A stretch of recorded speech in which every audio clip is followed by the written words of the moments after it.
Welcome to the Infinite Podcast. I'm Melissa Ruiz Vasquez, and I'm here with my husband, Carlos Andres Ruiz. How are you today? I'm doing good.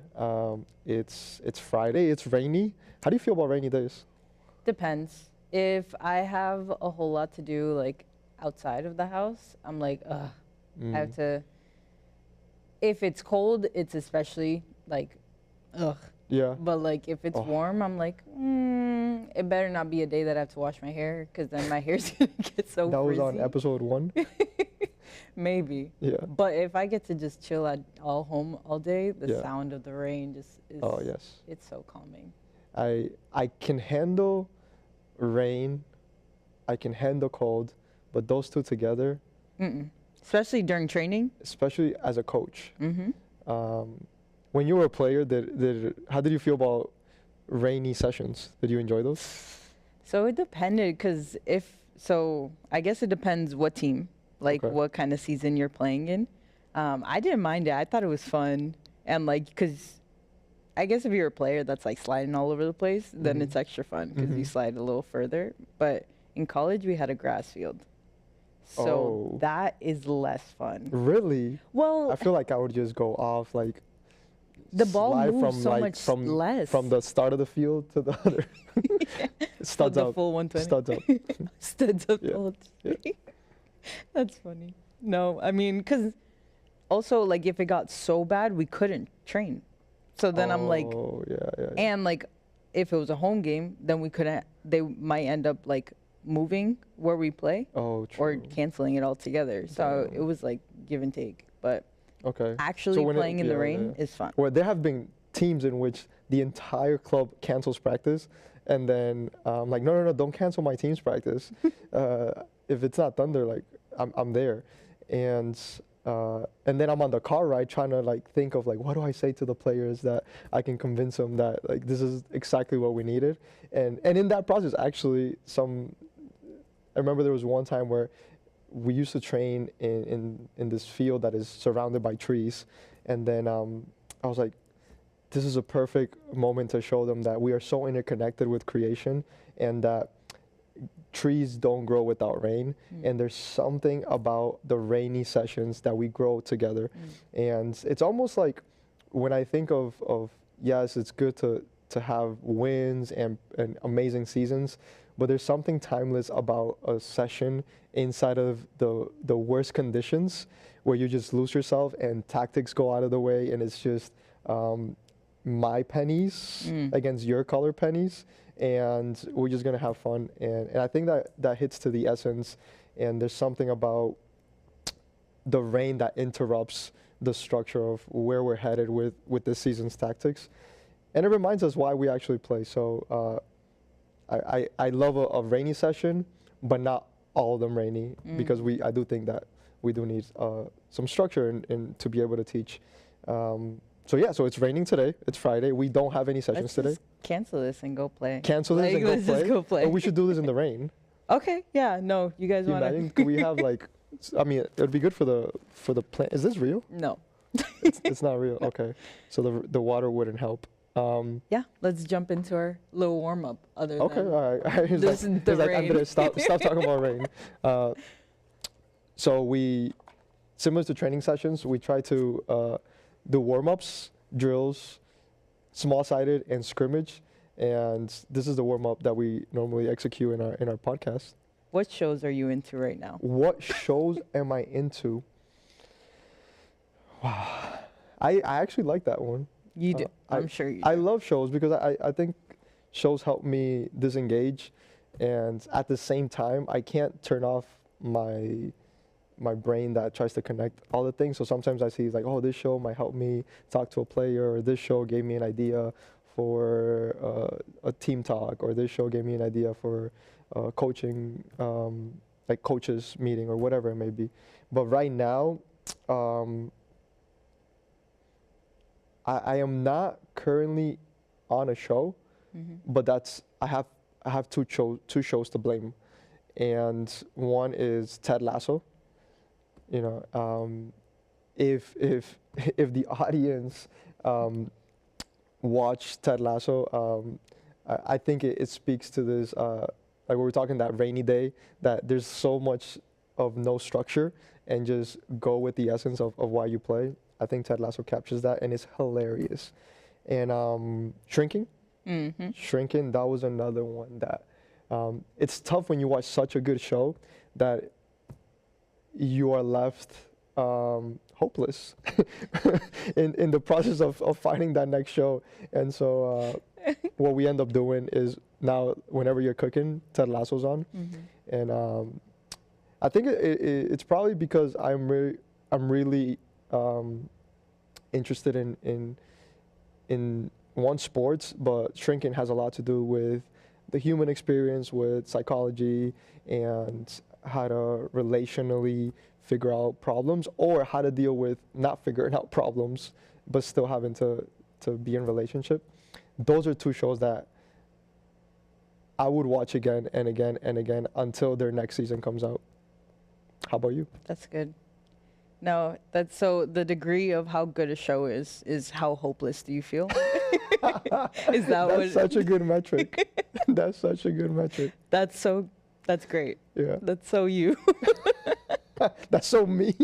Why? It's giving Ecclesiastes. Ecclesiastes is my shadow frequency. That is just everything's meaningless. Like after you hit a good show, there's just nothing left to do. Don't even try. Yeah. Because then it's just like I'm wasting time giving other shows a try. Do you have a show?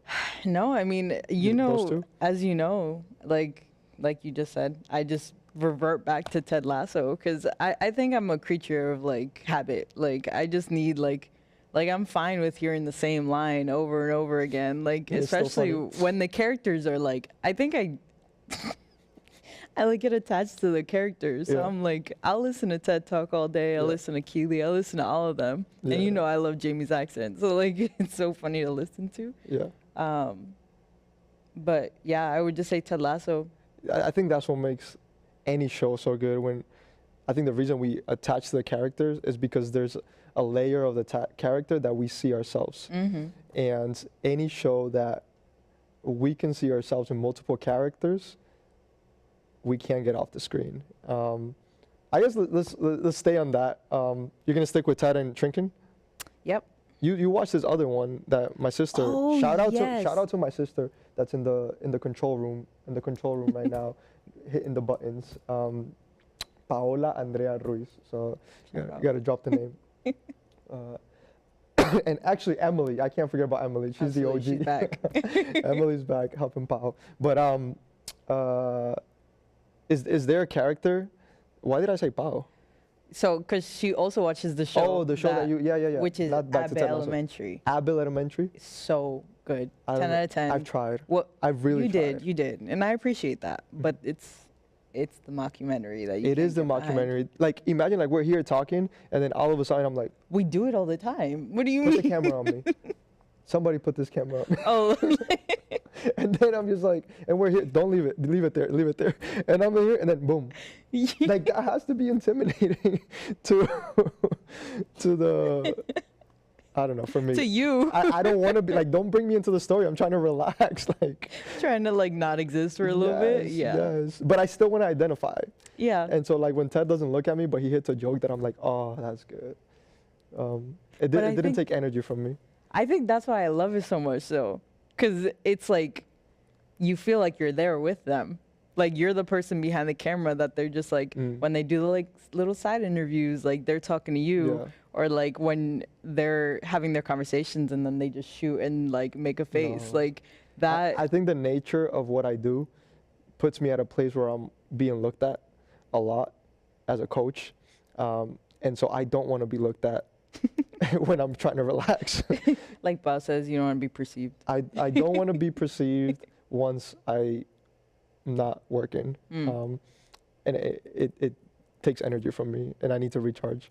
So I think if Ted shifted to mockumentaries, what it's called? Yes. I'm sorry, Ted. Wow. It's gone. I don't want to be part of the. Like, just keep the story. I'm staying in the U.S. I'm staying. Leave England over there. I can't come back. Like I would get deported. We always come back to that. Anyways, why is Abbott Elementary? Abbott, yeah. Abbott. Yes. Why is it so good? It's amazing comedy. It's just, and like, I guess because of like the history I've had with like being in like, I guess in like the setting with working with kids, like, and they're a public school, and so it's like fun to see them as like teachers, and like it's a little more like real. Yeah. And they're all just goofy in their own way, but like there's shows that have been really good, but Abbott is like a mockumentary of like its own, whatever. And like you were saying, like you could see yourself in all the characters. Like there's a character that literally has my name. Her name is Melissa. So it's extra fun. And like the main character, Janine, she's just like so dorky. And then Gregory and oh my gosh, I'm blanking on the Might need Paul to help. Jacob. Oh my gosh, he is like the most awkward, cringy, but like also he's like precious, so it's just so good. And then Barbara, like straight name. That was so funny because it has like different levels of like context of comedy. Like you have her giving you like Christian and like Janine, like they have their own like like they're younger compared to Barbara and Melissa, and then Jacob, and it's just and then the janitor, he just comes in so randomly. Now that we're talking about shows, we weren't gonna fully state, but we gotta honor the question. So I guess that was the warm up. Now let's go to a drill. Let's pick Ted. If you had to pick a character from Ted that I simulate most, that you're like, oh, that's Andres, which one would you have to go with? You're just so unique, You give so That's such a way to get out of the answer. I'm like, none of them, just spectator. The line where like, are you a lion or a panda? Yeah. Oh my gosh. Yeah. I'm May. I'm me. Okay. Anyways.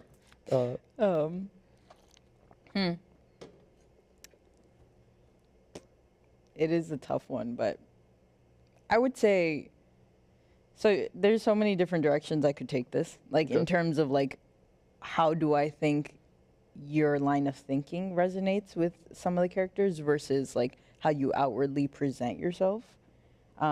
Okay, or like that's how a you very would that's talk. okay. That's a very good distinction. Then let's go with both but separately. Okay, I'm gonna give you the rundown Okay, go ahead. on what I think. I think the way you think is more aligned with Ted. Okay. Because he's all about, I told you already that I think he has a lot of like kind of like Christian Values. yes, Okay. where he Let's go with kingdom values. Not that I'm against Christian, because I am Christian, but I do think that I prefer kingdom values. Yeah, so he's all about forgiveness. He's all about like building personal relationships with people and like seeing both sides of the coin. Like he's never like, yeah, this guy sucks or this guy sucks. Like he's like, let's hear everyone out kind of thing. So I think in that line of thinking, like Ted, but I don't think you're like the way you talk or his frequency. Like I don't think you're necessarily the same in the way you communicate with people. Yeah. I've said before, maybe outwardly kind of like Roy, but without all the cussing and without the like negative. But it's like sometimes, like for example, like there's a part where he and Keely, like when they're first starting dating, he's like, I told you I was busy. Like he was being like honest, but like I guess Keely with like kind of like a typical line of thinking is like, well, I feel like I'm being ignored. I feel like you have a lot of instances with other people where it's like, well, I was telling the truth and I was like doing it from a good place, but some people might be like, well, I didn't understand that because in like typical line of thinking, you would assume you're being ignored or the person doesn't really like you or whatever. Yeah. I think I would agree 100%. I would agree. I think not a lot of people get to see the Roy, because, and maybe that's why you get access to the Roy, because I have to be so pliable or adaptable and serving when I'm not just in soccer but in whatever projects I'm in. It's so servant posture. And that I think takes out the Ted in me. I don't have I hope to one day be as funny as Ted. Yeah. I think it's like he got the dad jokes like to the Locked highest in. form. Yeah, absolutely. Yeah. But I think that creates a bit of a Roy internally or behind the scenes. Sometimes I don't consider outer sources when I'm making a decision, and not in a way that I don't care about you, but like this is a moment that this decision is because I feel that this is the healthiest thing for me, you know. And I give myself permission to do that only with people that I know love me enough to not feel that our relationship will be affected. And that doesn't mean that you're not going to be affected. Yeah. But the relationship, the totality of the relationship won't be affected because you know my love for you and you know that is a moment. But yeah, I like that. Is there a character that you would not like me to be? Jamie's dad. Jamie's Dad's probably like, but at the end, oh my God, I'm not gonna, no spoilers. I feel like everybody has watched. But not everyone has Apple TV like that. We got lucky. Shout out Jason Smith. That is so true. Shout out to Jason Smith. Not everybody has Apple TV. Okay, so no spoilers. Not Jamie's dad. Okay. Rupert. Rupert? Oh my God. Oh, he's like a menace. But you know. No, don't do it. So here's the thing with Rupert. If I have to pick between Nate and Rupert, no. I will go with Rupert. Rupert is the name? Yeah, Rupert. Rupert. There's a I will P go in with there. Rupert. Maybe I just think that he is such a challenger and a competitor that he just manipulates his way into everything. I just feel that Nate just gives me like, there's so many moments where I'm like, Nate, I hate that. And Rupert, I'm like, he's just lost in trying to win, which is not to say that he does it in a good way. Yeah. So you would prefer to be Nate than Rupert? Yes. Okay. That's an obvious yes. Yes. Yes, because oh my gosh, don't. Wait, this would The be great. way- Like if you're watching, how does this? We got this camera on me. If you're watching, and you've seen Ted, would you rather be Rupert or Nate? Love to hear what people have to say. So tell me why Nate instead of Rupert. Because Nate, okay, first of all, I'm going to give you a wide perspective here because there's so many things to consider. Nate is very young. Nate was a kid man, so I'm assuming he's like 20s, let's say. All right? He's young. Rupert is grown. He is, Rebecca says once that he's almost 60. Wow, you or remember something. that. When you have this on repeat, like you remember lines. Yeah. So Mans is like, he's older. So he's had a lot of life to live. For you to still behave in such a wicked way at that age, and like Nate is learning, by the end of it, he's learned. He actually developed. He developed. Rupert's character, I cannot say the same. Okay, I will agree. If you're gonna have to be one, evolve. Rupert might be the only character which Ted is not necessarily empathetic with. He is actually the only character that, like when they're playing the darts, like I'm gonna put you down, and I don't think he ever looks to put anybody down. With Nate, he's always forgiving with coach, with the players. So yeah, cool. Oh, I don't know. Are you curious as to? I would love to know because I've also discussed this with you as we're watching it. I already know how I see myself in certain characters. Okay, you want to say more? No, go. And which character would identify you Inward most? and outward. Okay, all right. I don't know if this is gonna get me in trouble. I'm gonna walk out. I will leave the premise. Okay, all right. I have to go with, I think Keely. Keely, that's the name. Yeah, I see think. that sometimes. Yeah, she's such a encourager. Mm. She's so for everybody, and it's almost like it's very rare to see her sad in front of a crowd, and she's ready to fight.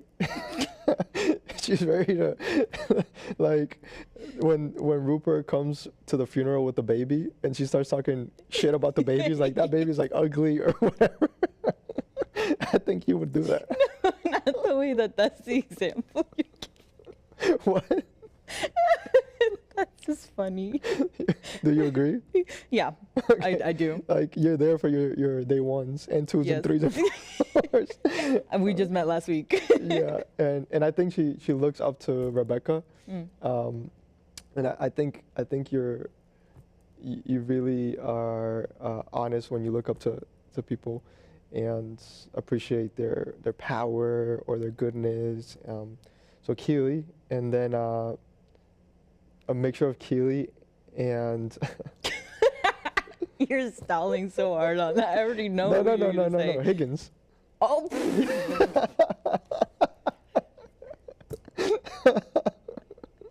Who did you think I was gonna I say? thought you were gonna say Nate. Nate. Oh, yeah. Nate. This is, no, keep going on Higgins. Okay, no. Tell me more. There's other people that remind me of Nate that puts you Valid. not in Nate. But if you want me to find the Nate in No, you, it's okay. Just tell me more about Higgins. Higgins could, after Ted, be the best character. Yes, Like absolutely. I think his humor is feels like so honest. Mm. He's not trying to make fun of anybody, and I think sometimes like there's this like humor is to like you have to make fun of yourself or others. Mm. It's just the things he's like when he doesn't have an office, Yeah. and he's in the closet, and then somebody comes and finds him in the closet, and then when they leave the conversation, it's like, you want the door open or close? And then he's like, no, close. Open created too many questions or something. But when we got married and I wrote the vows, innocence was the word that I could describe you with most. And I think the essence of Higgins is this innocence towards life, and I think that's why you remind me of Higgins, and your humor sometimes you're like, I didn't know I was gonna be funny, and like your humor is the one that you're actually like, I had no clue that was gonna be the one that made me laugh. Yeah, I think if I have to pick two, I'll stick with those two. There's a little bit of Danny Rojas in you. Danilo? Like when they first like bring him into the scene, that he's like yelling and running around the field. Like I feel like when you're happy, like that's you. But on the opposite side, when you're angry, you're angry. So what we're gonna talk about today?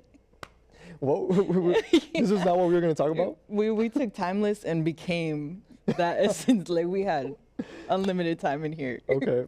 What did we want to talk about today, Mel? We wanted to talk a little bit about infinite and why infinite. So you're the captain of this ship. Can you tell us a little bit about why infinite ballers? So now that we had infinite ballers and now we have infinite podcast. Why infinite? Why that word? Why that word?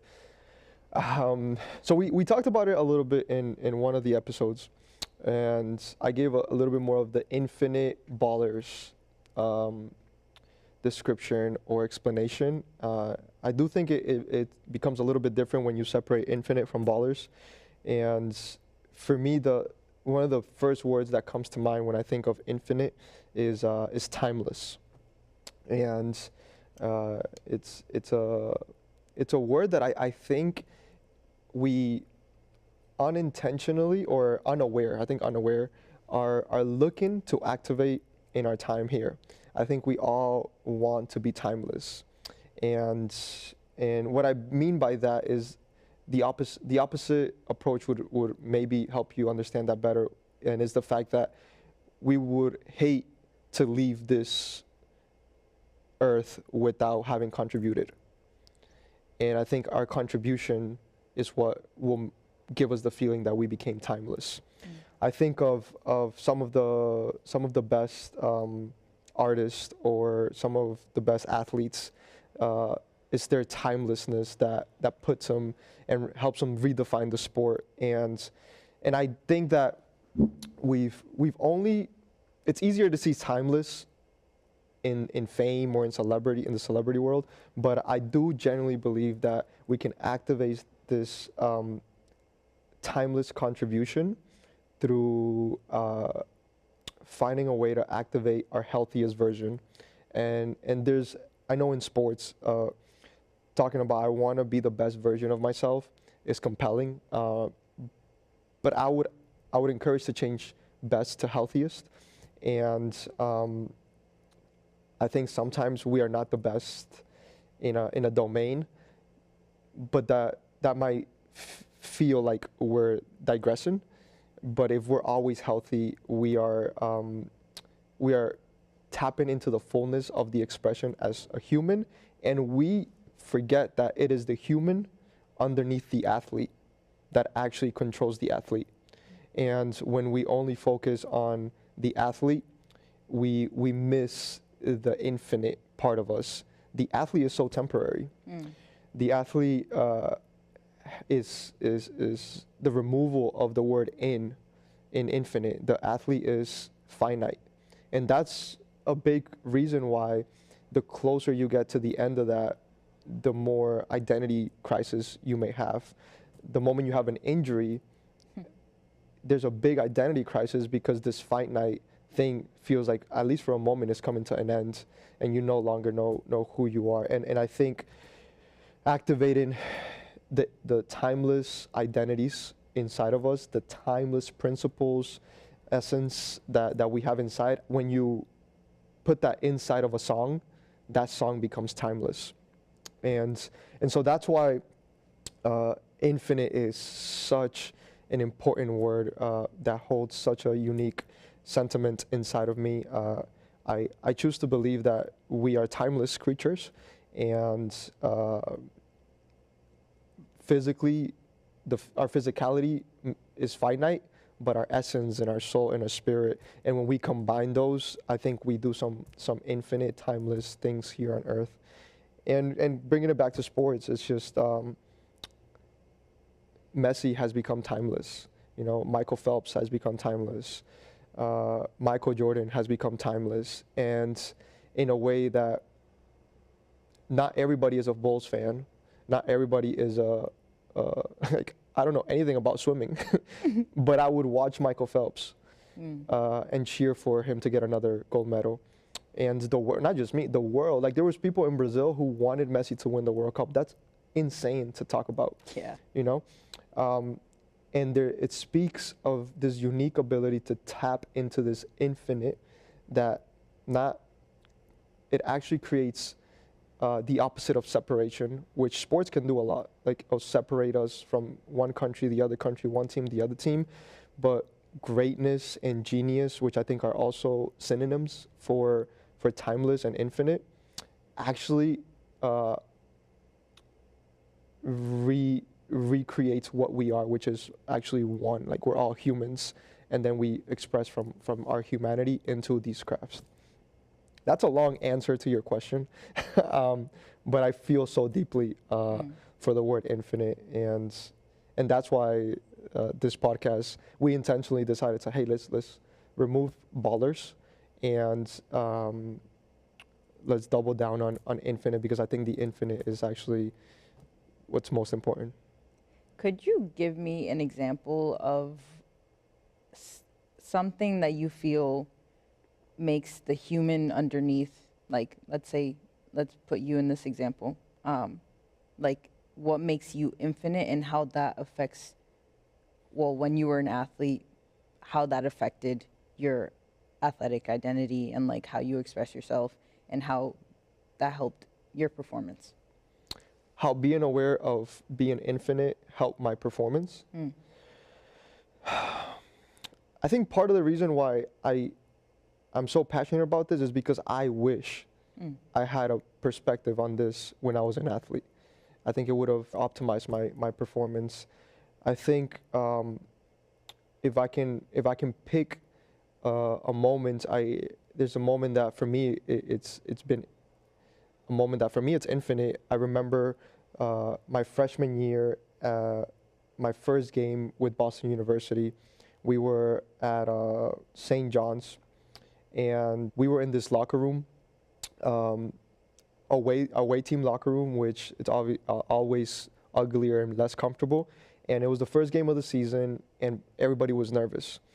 And I was nervous because I was a freshman. I was gonna start as a freshman. My dream of wearing Boston University and going to play soccer was about to become a reality. And so everybody has emotions inside of that locker room.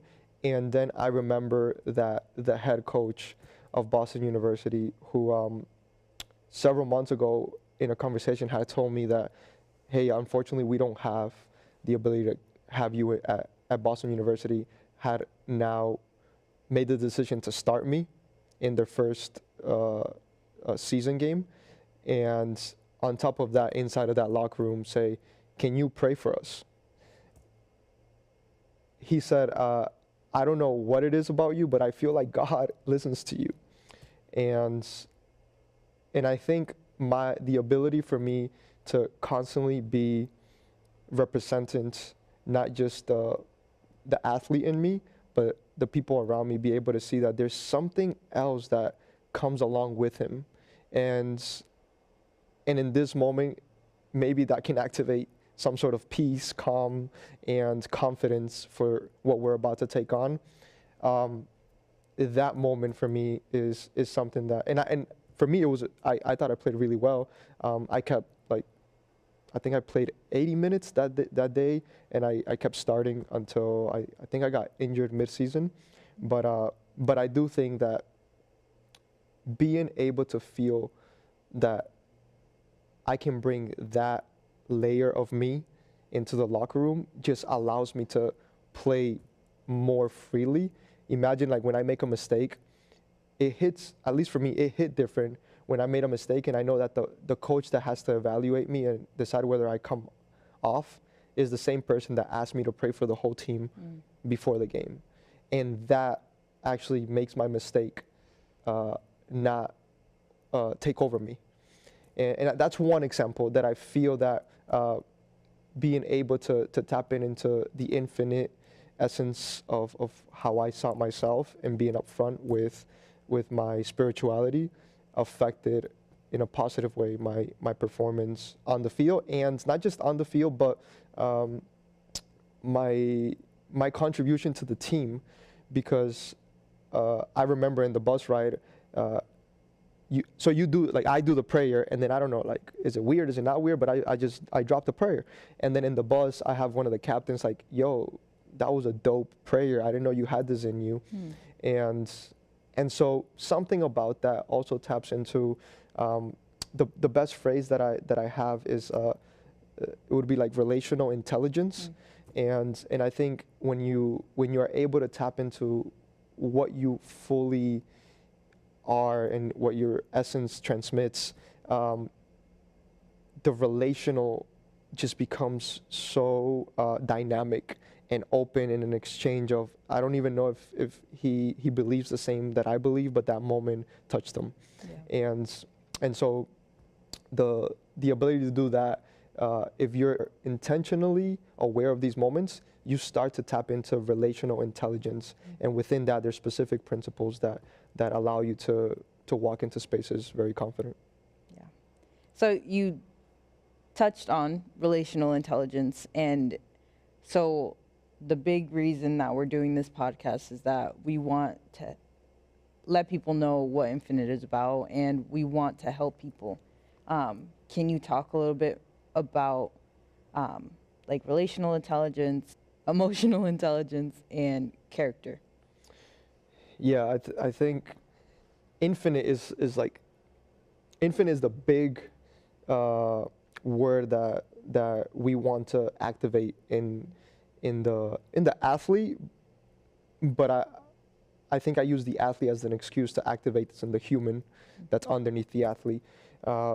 But then underneath that, there's specific, like there's tactics. So I don't know if as players, I remember there's times where like I would just do something that was really effective, a dribble, a pass, whatever, but being able to understand why that worked. And there's people that are really good at relational intelligence, emotional intelligence, character development, but they actually may not have seen the tactics behind that.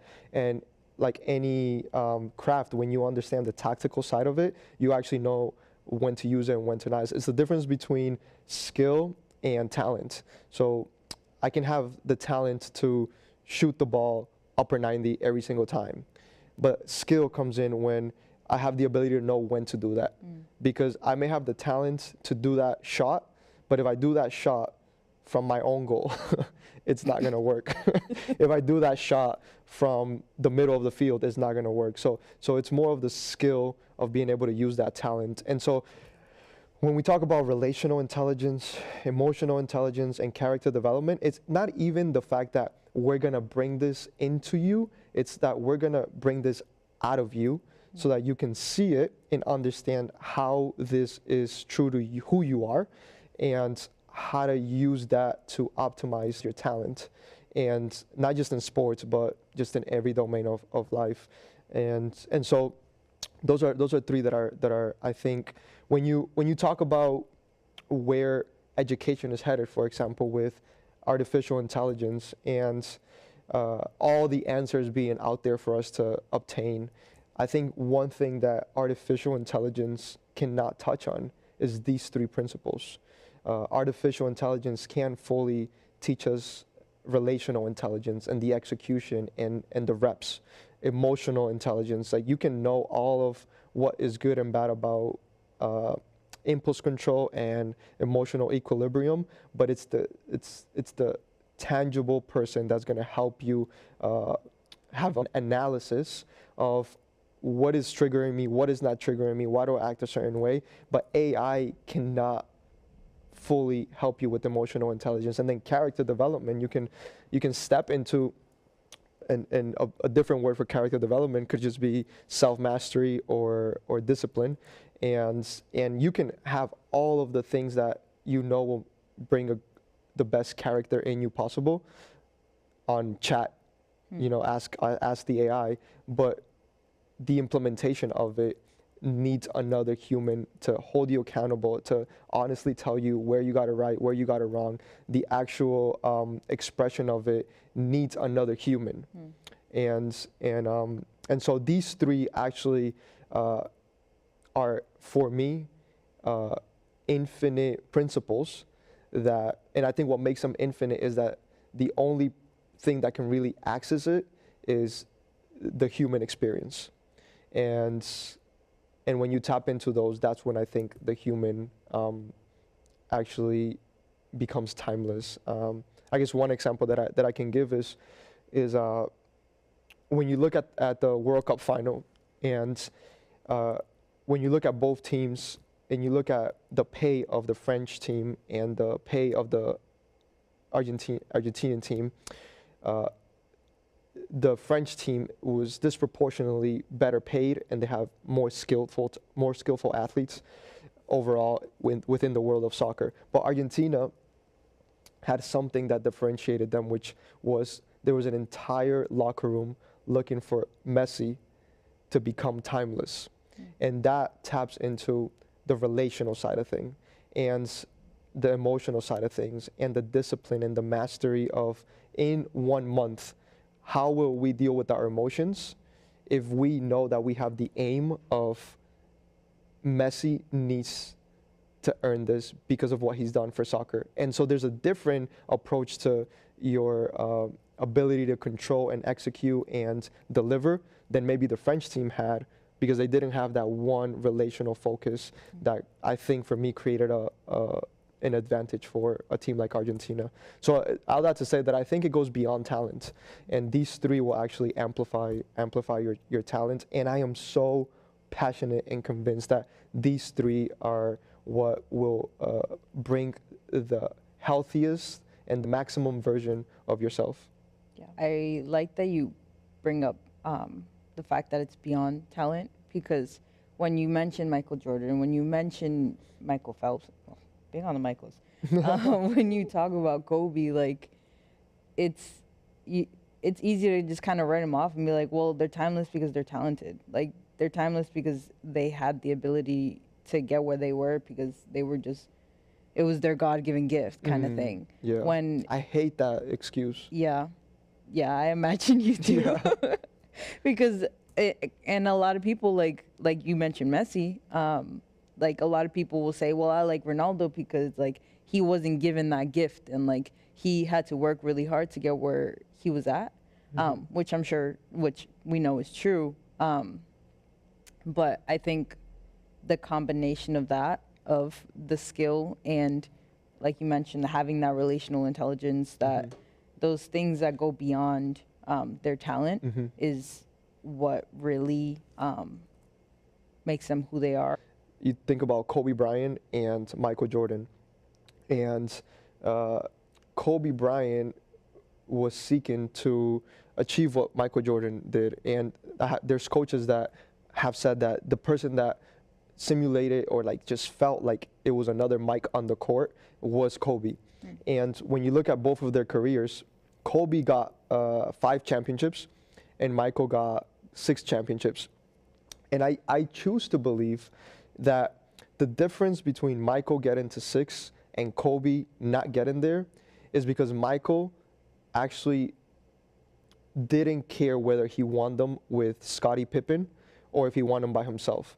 And there's a layer of relational intelligence that Michael used to his advantage to not feel that I need to prove to the world that I can win them without Pippen. On the other hand, you have Kobe, who got into that tension with Shaq. And it got to a point where it was like, can Kobe win without Shaq? And that broke the relational side of things, which got them to part ways and seek the rings on their own. And I wonder if they stayed together, they might have actually got more than Mike. But when you look at these two, I think relational intelligence in these two characters actually was what elevated Jordan to become more timeless than Kobe within the basketball world. And so even at the highest of level, you're able to see how these principles are interwoven. And I don't know if Michael was like, yeah, relational intelligence, I win, but they're true. Imagine, maybe like that maybe guy, he was on a whole other level. Yeah. But these are principles that work at the highest of level and at the more amateur levels. So this has been a really good conversation. I had a lot of fun talking about the shows that we watch. We talked about a lot of things, and is there anything that you would like to take away today? Like if there's one thing that you feel was really important to this conversation, aside from you being Keely and Higgins? Just that. Just that? Yeah, just Higgins. Like if I can be a director of football operations. Yeah. No. No, I think the greatest takeaway would be that, I mean, you did the Ballers Lab, we did it together. Like the phrase talent isn't enough is like, I think the most accurate you can get. Because if you're talented and you don't care about anyone, you let your emotions take over you and you lack discipline, you're limiting yourself greatly. But like as soon as you're very talented and you care about the people around you, you build those relationships. Like we talked about, like we didn't get to the places we got by ourselves. If you reflect on your emotions and evaluate why you're feeling the way you are, and learn how to recognize emotions in other people. And discipline is just huge for an athlete, but not even just an athlete. As to be the healthiest version of ourselves, discipline is huge. So I think that without those three, then we're really limiting our ability to become that timeless, infinite person that we want to be. Yeah, that's good. That's really good. I think that's missed when you're on Instagram because it's a 15-second video and you don't get the opportunity to see that there's these three principles inside of the people that are performing at the highest levels. And that's why I think we're here to propose that these are actually three ingredients that can really, really impact your performance. And at the end of the day, we are performance coaches, and whether it's on field, whether it's mentally, spiritually, we want you to perform at the highest level on the field and off the field. And this is a great space to have this conversation and people know why we are so passionate about this. So we're going to end there. As always, it's a privilege to sit and watch you speak and ask questions and look at you smile and make me laugh. Thank you for doing this with me. I love you, and we'll see everybody next episode.